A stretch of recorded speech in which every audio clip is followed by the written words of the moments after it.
que la verdad que enhorabuena, que es un reto tremendo y está saliendo muy bien, ¿vale?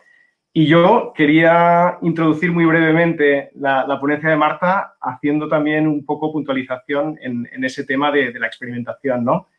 Quería compartir con vosotros muy brevemente cómo vemos nosotros, como proveedor de contact center, las tendencias tecnológicas principales que están utilizando nuestros clientes en estos tiempos y que nosotros, afortunadamente, estamos ayudándoles un poco a aplicar, ¿vale?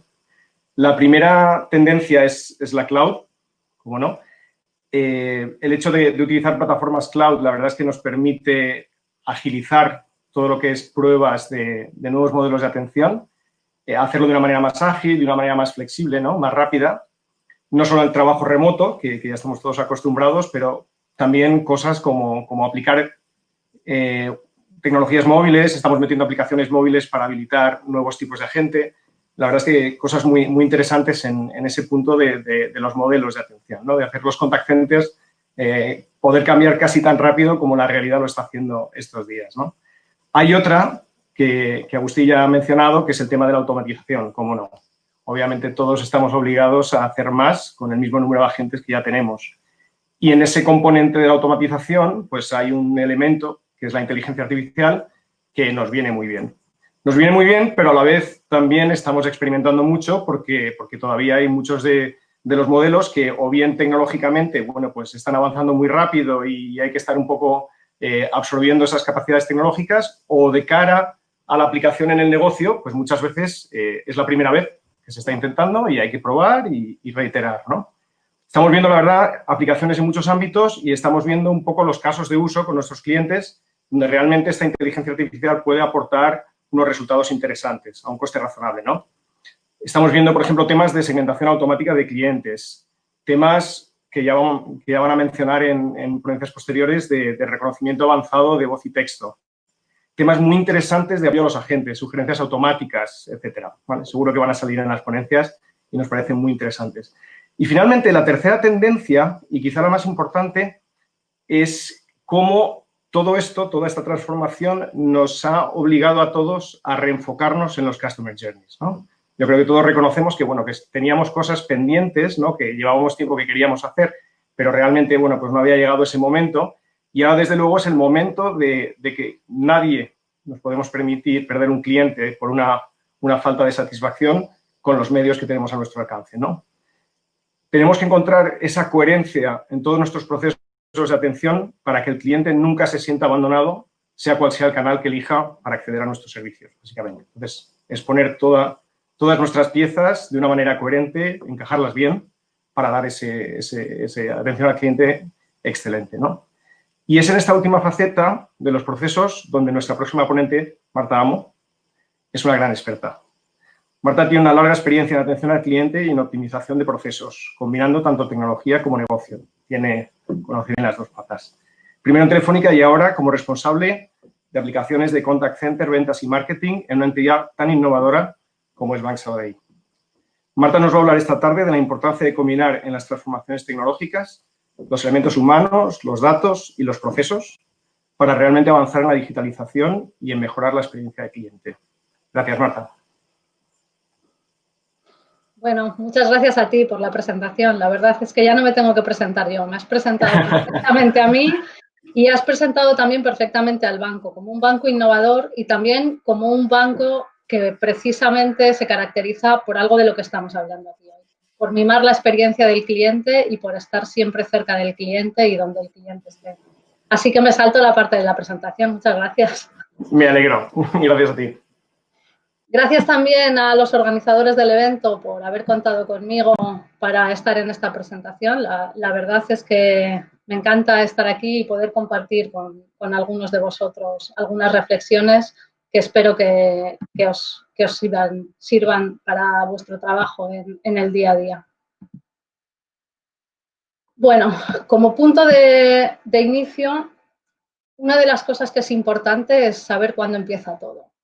Hay una tribu en África donde la fecha de nacimiento de los niños no es el día en que nacen, es el día en que ese niño es pensado por primera vez por su madre. Y esto es realmente lo que ocurre con los proyectos tecnológicos. Los proyectos de tecnología no nacen el día que se conceptualizan ni nacen el día del kick-off. Los proyectos tecnológicos nacen el día en que la organización y la empresa se capacita para hacer eso posible, para tener las capacidades tecnológicas y de conocimientos que hagan que se puedan adaptar a los cambios de tecnología y que estén preparados para el siguiente salto tecnológico.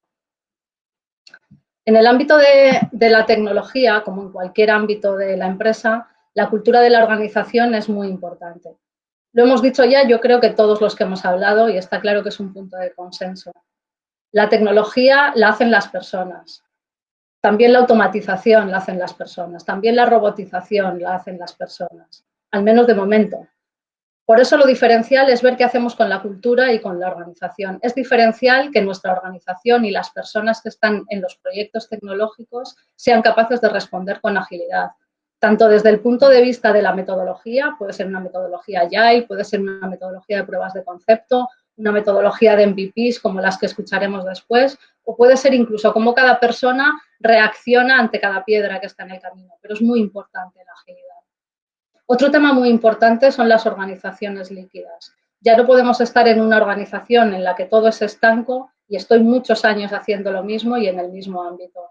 Tenemos que estar adaptados al entorno en el que estamos y el entorno es un entorno VUCA, todos lo sabemos. Es un entorno volátil, es un entorno incierto y es un entorno en el que no solo tenemos que reinventarnos cada día, sino que tenemos que estar preparados para la reinvención.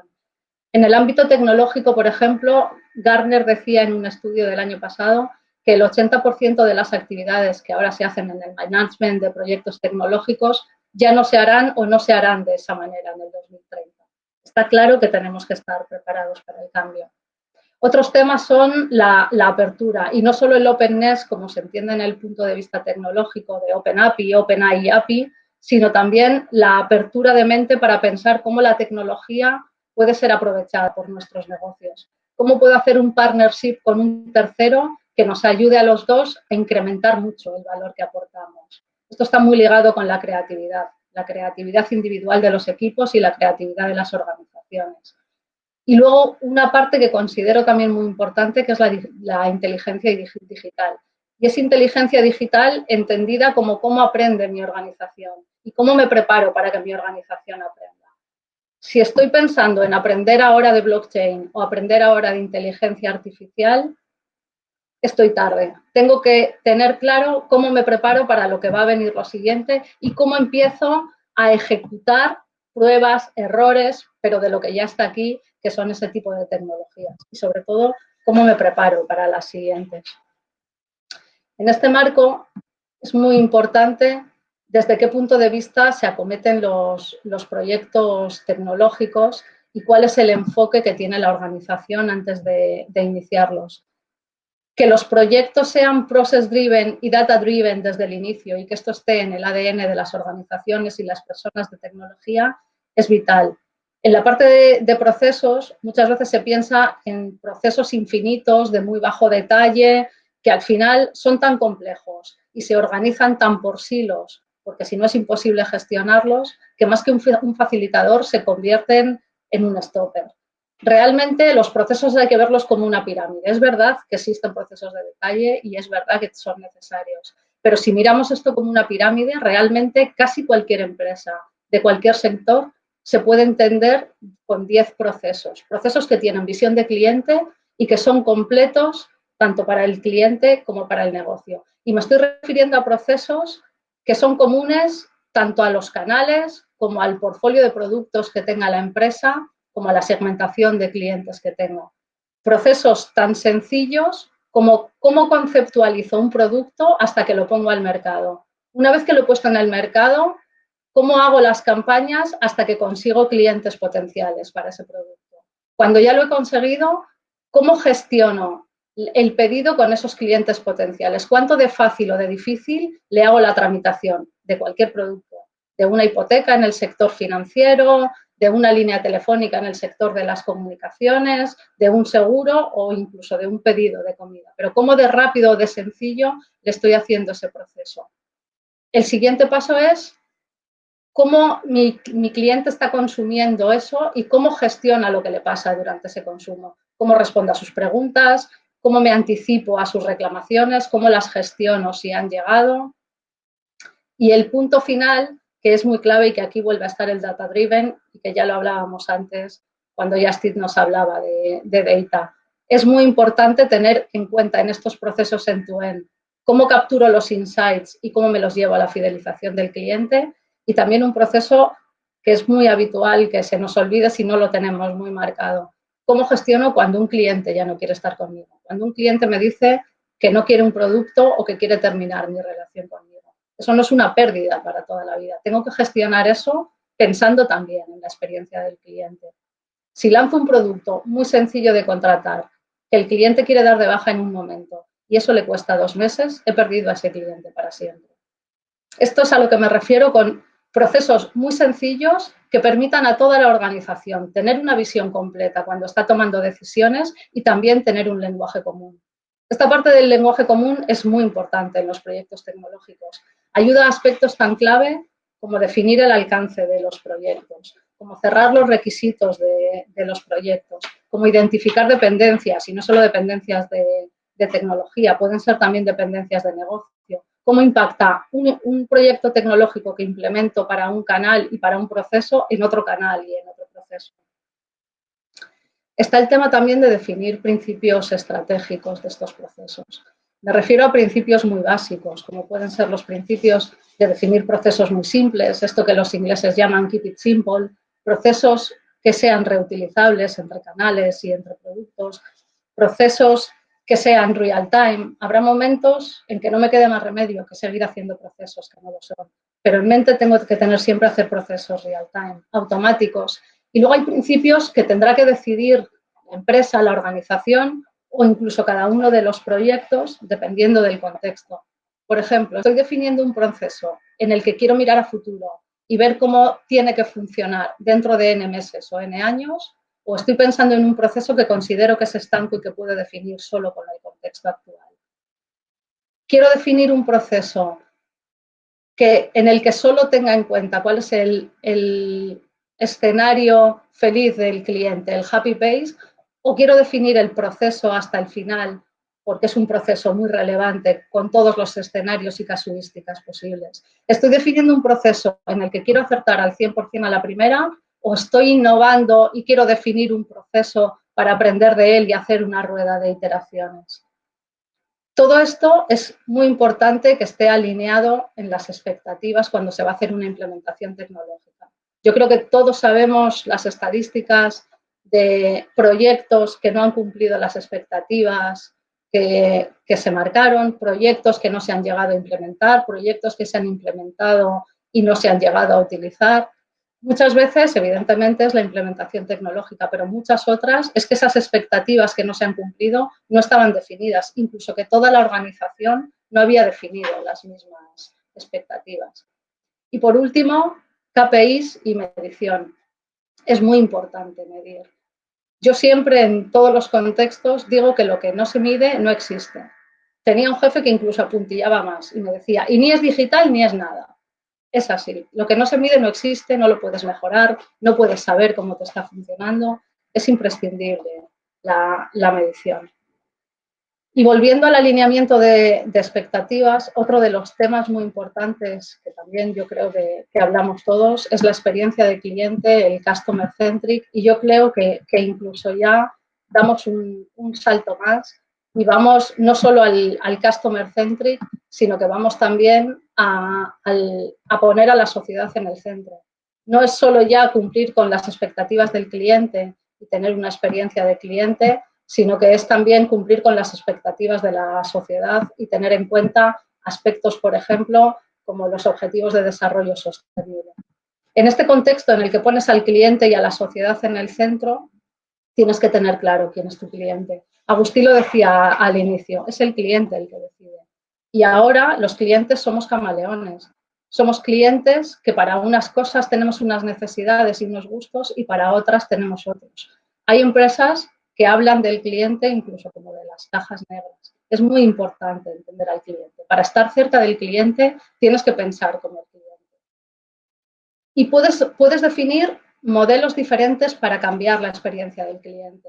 Puedes definir modelos en los que estés buscando una omniexperiencia, que el camino sea siempre sencillo para el cliente.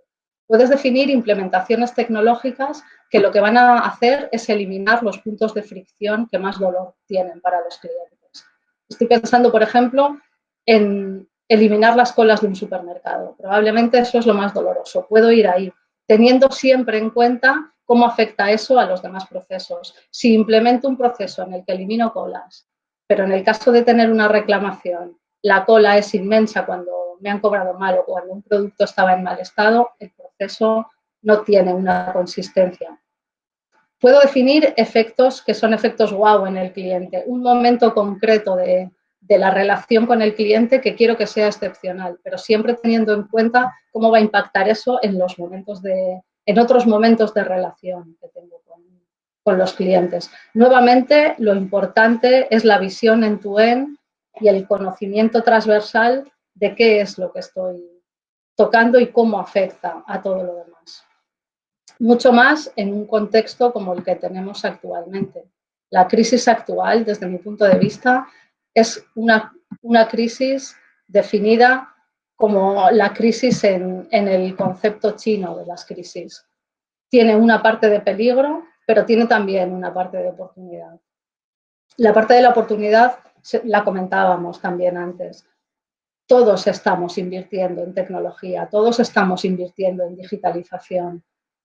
Los comportamientos de los clientes han cambiado brutalmente durante esta crisis. En Estados Unidos se tardó 10 años en que el 10% de los clientes con conexión a Internet utilizaran el e-commerce. En las 10 primeras semanas desde que se inició la crisis ya se había conseguido lo mismo. Estamos cambiando a pasos agigantados y eso que son oportunidades porque todos nos estamos adaptando a eso y estamos aprovechando para innovar, para digitalizar y para implementar tecnología, tenemos que tener en cuenta también qué riesgos conlleva. Uno de los riesgos es que esta visión end-to-end que hablábamos antes y esta definición desde marcos estructurales la perdamos por querer hacer innovaciones rápidas. Tenemos que hacer innovaciones rápidas, pero tenemos que tener claro cómo está impactando eso a la parte estructural de las empresas. Si no, en la vuelta de 2 o 3 años estaremos en una situación como los que llevamos mucho tiempo en esto ya hemos vivido. Tecnologías muy en silos y que no son capaces de dar el siguiente salto de transformación necesario y necesitan mucho tiempo para darlo. Por eso es tan importante que seamos ágiles, seamos rápidos, pero que pensemos de una manera estructural también.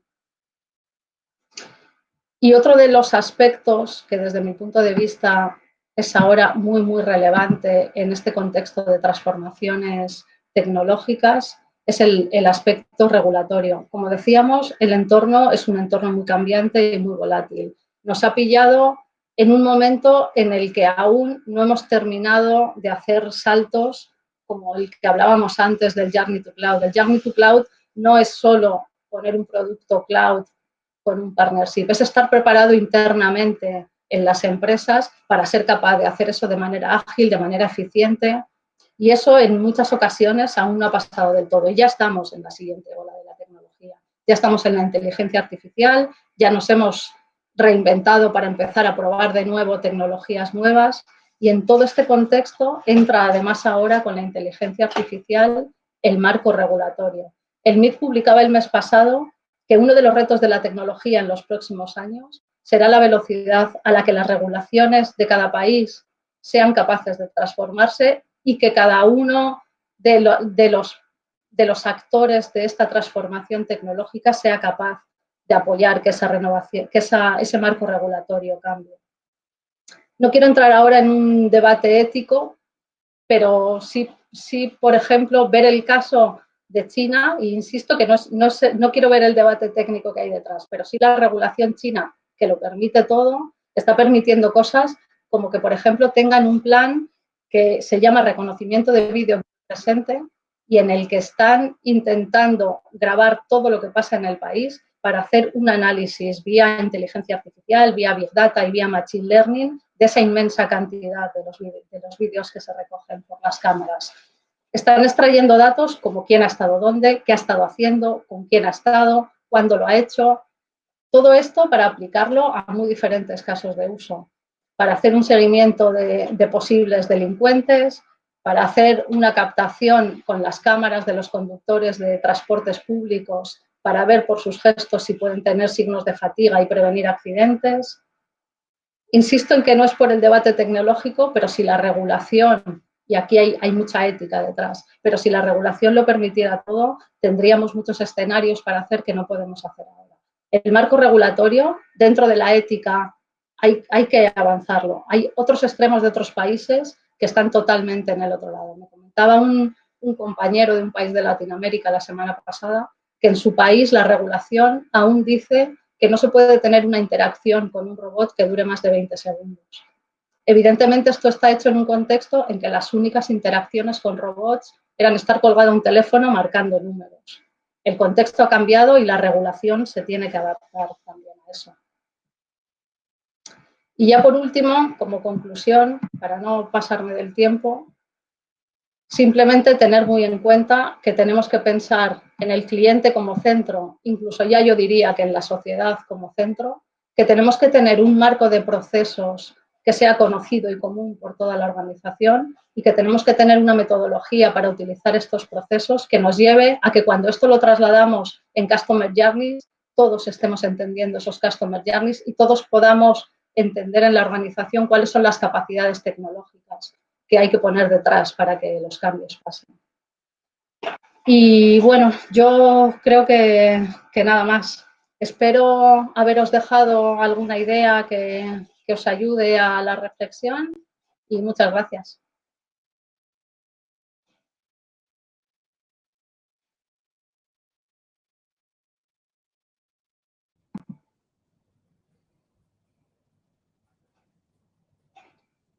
Hola Marta.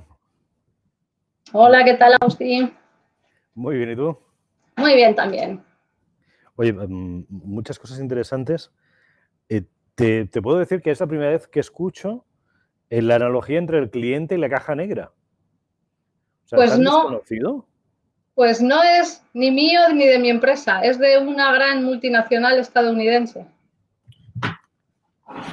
Ok, o sea, al final es como esa gran caja de contenido de información que no sabemos lo que tiene, pero que vamos en ocasiones a analizar, ¿no? Sí. Marta, has hecho una charla fantástica, muy centrada en el tema de la acción, ¿no? En establecer procesos, cómo impactan, cómo somos capaces de cambiar.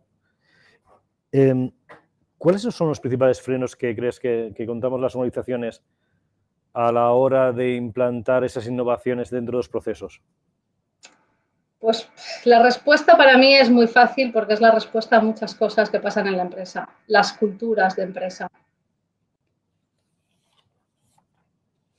Vale. ¿Y cómo podríamos hacer o cómo lo has hecho tú en alguna ocasión, en un caso de éxito, para poder movilizar esa cultura? Invítame a otra charla de algo más de 20 minutos y lo hablamos. Dame un tip, dame alguna indicación. Al final lo decimos todos, ¿no? Es lo que digo yo, son las personas. Es trabajar en las personas y trabajar en lo que las personas tienen cada día en la cabeza cuando hacen cada una de sus tareas. El trabajo es con las personas y con que todos entendamos qué es lo prioritario y qué es lo que hay que tener. Ok. Marta, hablabas mucho de procesos. Por otro lado estaban los journeys. ¿Cómo se casa una cosa a la otra? Porque al final pintabas un gran mapa de procesos, insistías mucho en el tema de modificación, de crecer, innovar, pero teniendo en consideración siempre la holística, ¿no? Del proceso y cómo impacta a otros. ¿El cliente o el journey, dónde queda en todo esto? El journey está entre todos los procesos. Tú tienes, por una parte tienes una matriz en la que tienes todos los canales, tienes una matriz en la que tienes todos los productos y tienes también todos los puntos de contacto del cliente, que es lo que hace que tengas todos esos procesos. En todo eso cruzan los Customer Journeys. El Customer Journey de un cliente se define dentro de esa matriz y siempre todos los puntos, evidentemente, cada innovación toca unos puntos diferentes, pero siempre estás dentro de esa matriz. Cuando alguien de marketing o alguien de producto define un Customer Journey, que es el que quiere que pase, está dentro de eso. Todo el mundo le entiende porque está dentro de esa matriz de procesos. Cuando estás analizando, ya has implementado algo y estás analizando cómo es ese customer journey realmente de los clientes, qué porcentaje de clientes hacen el happy pace, qué porcentaje de clientes están en un escenario en el que han tenido algún problema, lo haces dentro de ese marco. Es la referencia a partir de la cual es mucho más fácil tener la visibilidad. Ok, y una pregunta para los dos, ya para cerrar la charla y darle paso a otros componentes. Con esta situación nos encontramos en una transformación, yo no sería rápida, ¿eh? Al final es muy difícil ser capaces de seguir todas estas innovaciones, cambios, transformaciones que tenemos a nuestro alrededor, incluso en tecnología. ¿Creéis que va a ser la clave de paso la tecnología o la información en la evolución de los nuevos modelos de negocio?